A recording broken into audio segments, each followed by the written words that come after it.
kompanije koje su zrelije, kompanije koje imaju bolje kontrole, koje imaju tu kibernetičku higijenu, kod njih je situacija bolja i kod njih je šansa manja, ali kad kažem manja ne znači nikakva. Dolazimo do drugog parametra koji je tu iznimno važnija, motivacija napadača.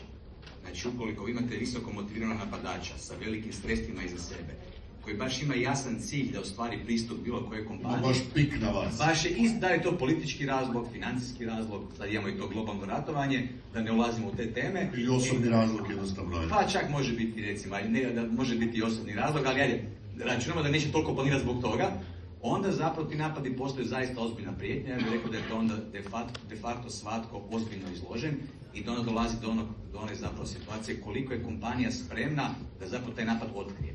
Jer tu imamo dvije faze. Jedno je sam napad, drugo je koliko mi to smo sposobni otkriti. Danas je neka strategija, danas kompanije zrelije grade svoju strategiju ne tako da se štite da napadač ne provali, i da se i od toga naravno se štite, u principu sa pretpostavkom šta kad se desi. Jer kao što recimo svi vježbamo, ne znam, to je povijesno svima poznato, vježbamo evakuaciju od požara, šta ako je potres, to svi vježbamo, čak svaka kompanija nakon neke veličine, mislim, mora to vježbati. Cyber napad u principu nitko ne vježba.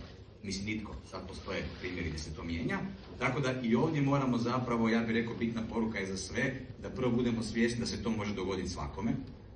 Drugo, da svi vježbamo zapravo šta kada se dogodi, da li ćemo se znati oporaviti, jer svaki dan stanja biznisa zapravo svatko bi trebao znati koliko ga košta u konačnici.